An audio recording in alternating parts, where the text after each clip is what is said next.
चलिए स्टूडेंट, आज हम समझेंगे क्लास 11 के टॉपिक्स हैं और यहाँ पर हम समझने की कोशिश करेंगे फॉर्मेशन ऑफ अ कंपनी के बारे में।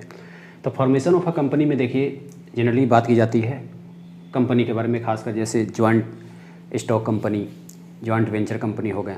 तो सबसे पहले आप जानेंगे कि आखिर कंपनी होते क्या हैं। तो कंपनी क्या है? कंपनी एक संस्था है, कंपनी इज एन ऑर्गेनाइजेशन जहाँ पर दो या दो से ज़्यादा लोग आते हैं और संगठन बनाते हैं, है ना। तो जिसमें दो या दो से ज़्यादा लोग आ करके एक कंपनी का फॉर्मेशन करते हैं, ठीक है। और यहाँ पर जनरली देखें, कंपनी बनाने के आपको एक तरह से स्टेप्स पढ़ने हैं। जैसे कि आप CA या CS वगैरह जब आप करेंगे तो वहाँ भी लॉ में आपको ये पढ़ाए जाते हैं, है ना। तो स्टेप्स जो होते हैं कंपनी बनाने के वो बेसिकली 3 होते हैं, है ना।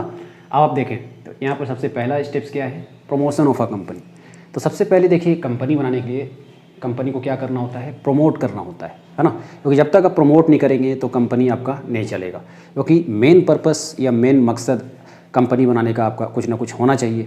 आप कंपनी बना रहे हैं गुड्स एंड सर्विसेज को सेल करने के लिए, तो आप गुड्स एंड सर्विसेज को जब सेल करने के लिए कंपनी का फॉर्मेशन कर रहे हैं तो वहाँ पर प्रमोशन का होना बहुत ज़्यादा ज़रूरी है। क्योंकि जब तक आप एडवर्टाइज नहीं करेंगे, लोगों को आप बताएंगे नहीं, तब तक कंपनी का जो एक तरह से सेल्स है वो कैसे चलेगा। और जब तक सेल्स नहीं होगा तब तक कंपनी का रेवेन्यू कहाँ से आएगा, है ना। सेकेंड बात है incorporation of a registration of a company. तो अगर मान लीजिए कंपनी को इनकॉर्पोरेट कराना है, मतलब उससे स्टार्ट कराना है, तो सबसे पहले आपको क्या कराना होगा? एक तरह से आपको रजिस्ट्रेशन कराने होंगे, है ना। अब ये रजिस्ट्रेशन वगैरह कहाँ से होता है? ये देखिए सेंट्रल गवर्नमेंट के अंतर्गत इसमें जैसे CA वगैरह जो प्रोफेशनल होते हैं उनके साइन चाहिए होता है, बहुत सारे स्टेप्स होते हैं, ठीक है। उसके बाद फिर कमेंसमेंट ऑफ बिजनेस हो जाता है। तो जैसे मान लीजिए प्रमोशन हो गया, इनकॉर्पोरेशन हो गया, एंड आफ्टर दैट बिजनेस का स्टार्टअप हो जाता है, यानी कंपनी का स्टार्टअप हो जाता है। अब देखिए यहाँ पर मैं आज के लेक्चर में मीनिंग ऑफ प्रमोशन समझा देता हूँ। तो मीनिंग ऑफ प्रमोशन में क्या बताया गया? It means discovering of business opportunity and subsequent organisation. तो इसमें कंपनी को प्रमोट किया जाता है जिसके लिए फंड्स, प्रॉपर्टी, है ना, मैनेजमेंट एबिलिटी, मतलब उसे कैसे आगे बढ़ाना है, ये सब चीज़ करना पड़ता है। और साथ ही साथ it starts with the conception of ideas from which business is to be evolve. तो इसमें कॉन्सेप्शन ऑफ आइडिया मतलब उसमें देखा जाता है कि कैसी स्ट्रेटजी लगेगी, आखिर हम कंपनी खोल रहे हैं तो हम किस लिए खोल रहे हैं, है ना। और उसमें कितने लेबर्स हमें रखने हैं, कितने वर्कर्स को रखने हैं, कितना फंड जो है हमें एक तरह से रिजर्व करके रखना है, कितना कैपिटल लगाना है ना। तो सारी प्लानिंग कर ली जाती है, आप कह सकते हैं कि बजटिंग कर ली जाती है, ठीक है।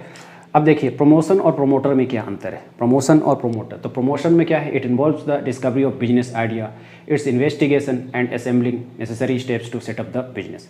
तो यहाँ पर मैंने वही बात बताया प्रमोशन के बारे में कि कोई भी बिजनेस आइडिया वो इन्वॉल्व करता है और वहाँ पर इन्वेस्टिगेट करता है, मतलब रिसर्च करता है कि जो हम कंपनी खोलने जा रहे हैं तो हमारा मकसद क्या है, कैसे सेल होगा, कितना प्रॉफिट हो सकता है, कितना एक्सपेंसेस हमें करने होंगे। तो ये सारी चीज़ प्रमोशन में आता है। फिर एक होता है प्रमोटर। तो प्रमोटर में क्या होते हैं कि हम all the stages in promotion stages.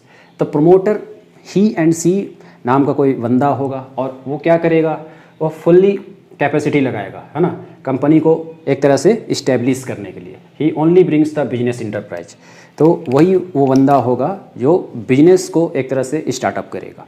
तो I hope promotion and promoter का अंतर आपने समझ लिया है ना। किसी नेक्स्ट वीडियो में हम जॉइंट स्टॉक कंपनी के बारे में डिटेल लेक्चर समझेंगे, है ना। और ऐसे ही कर करके छोटा छोटा टॉपिक्स हम सारा चीज़ क्लास 11th हो या 12th हो, कॉमर्स के सारे टॉपिक्स को क्लियर करेंगे। Thank you.